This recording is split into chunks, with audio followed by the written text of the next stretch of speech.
Azan Zungu, mbunge wa jimbo la Ilala. Mbele yako hapa ni waheshimiwa wabunge. Tunafahamu umegombea nafasi ya kuwa spika wa Bunge la Jamhuri ya Muungano kutoka Chama cha Mapinduzi. Unapewa dakika zisizozidi 3 za kutoa maelezo, na endapo itawapendeza waheshimiwa wabunge wanaweza kukuuliza maswali yasiyozidi 3. Karibu sana. Asante sana Mheshimiwa Mwenyekiti. Awali ya yote kwanza nimshukuru Mwenyezi Mungu mwingi wa rehema kuniwezesha kusimama hapa mbele yenu ninyi kwenye bunge hili tukufu. Mimi naitwa Musa Azan Zungu, nimetiania kugombea nafasi ya uspika kwenye bunge hili la Jamhuri ya Muungano wa Tanzania. Awali ya yote kwanza nimshukuru chama changu cha Mapinduzi chini ya mwenyekiti Daktari Samia Suluhu Hassan kwa kuipendekeza jina langu kwenye caucus ya chama, na niwashukuru wajumbe wa Chama cha Mapinduzi kwenye caucus kwa kuniteua mimi kuja kuwakilisha katika bunge hili kama spika. Moja ya ajenda zangu kuu, Mheshimiwa Mwenyekiti, wajumbe, ni kuliunganisha bunge hili la wananchi la watu kwa maslahi mapana ya watu, ikishirikiana na serikali na mhimili wa mahakama, ili tuwe taifa moja, taifa la amani, taifa ambalo linataka maendeleo na ustawi wao.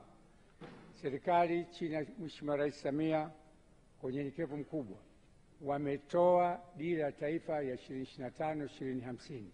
Dira hii inataka isimamiwe vizuri na bunge hili kuisaidia serikali malengo yake ya ustawi wa jamii kwenye afya, miundombinu, elimu na amani na ulinzi wa taifa letu iweze kutekelezwa.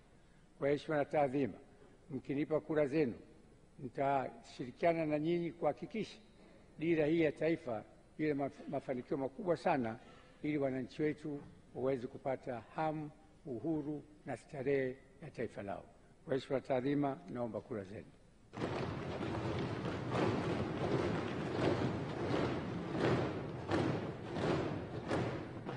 Katika hatua hii tulisema makofi yapungue kidogo.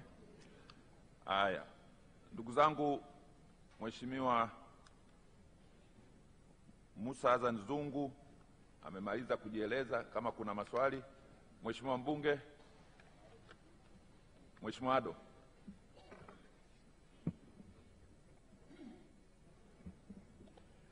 Ndugu mgombea Mheshimiwa Zungu, ningependa kufahamu katika bunge utaloliongoza, iwapo utachaguliwa kuwa spika, litakuwa na mchango gani katika kuboresha demokrasia nchini Tanzania, hasa katika muktadha wa kujenga mwafaka wa kitaifa na kuhakikisha kwamba Tanzania inapata katiba mpya. Mheshimiwa Mwenyekiti, nafurahi sana kwa swali zuri sana la Mheshimiwa Ado. Bunge hili litasimamia haki za watu.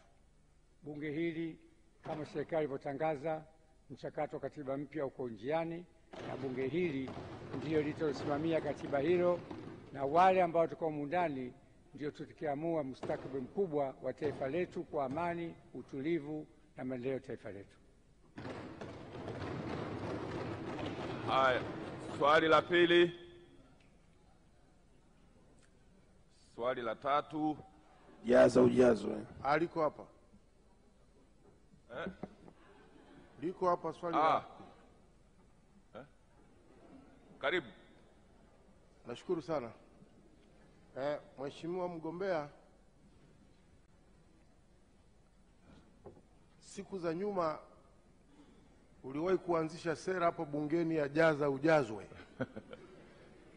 Sasa nilikuwa nataka nikuulize, katika bunge hili la 13, sera hiyo ya jaza ujazwe unaioanisha vipi na dira ya maendeleo ya taifa ambayo umetuambia kwamba utaisimamia kikamilifu? Mheshimiwa Zungu, hilo swali haliko kwenye ilani, haliko kwenye dira, lakini kama unapenda kujibu naweza kujibu. Mheshimiwa Mwenyekiti, majukumu ya spika ndani ya bunge hili yameainishwa kwenye kanuni ya toleo jipya la mwaka 2025 kanuni ya 4. Na haya ndio toka mwongozo wangu kwenye bunge hili. Mheshimiwa Zungu, maswali yameisha. Sasa kwa, bado na swali? Ala, ulinyosha Haya. Mheshimiwa Mwenyekiti, kwa kunipa nafasi, napenda kuuliza swali moja. Tukikuchagua leo kwa spika wetu wa bunge, una mkakati gani wa kuhakikisha bunge hili linakuwa ni bunge la kuwakilisha wananchi dhidi ya serikali na sio bunge la kuitetea serikali? Asante. Mheshimiwa Mwenyekiti, bunge sio vita kati ya serikali na bunge.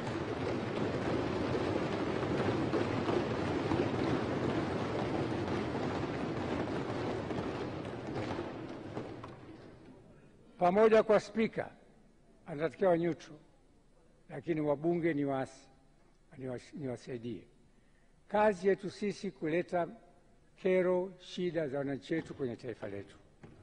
Hakuna ugomvi wa bunge na serikali wala bunge na mahakama.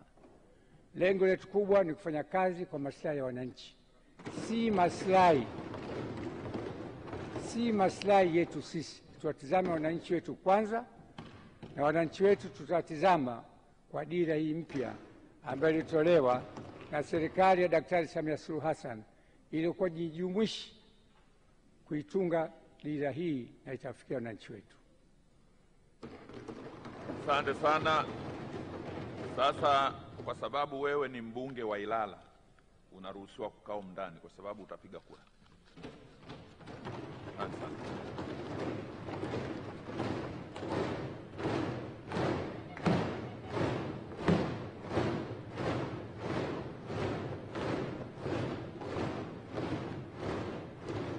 Ndugu zangu, tunaingia kwenye hatua ya upigaji wa kura, lakini kabla ya hapo namwomba katibu wa bunge atuambie tuko wangapi.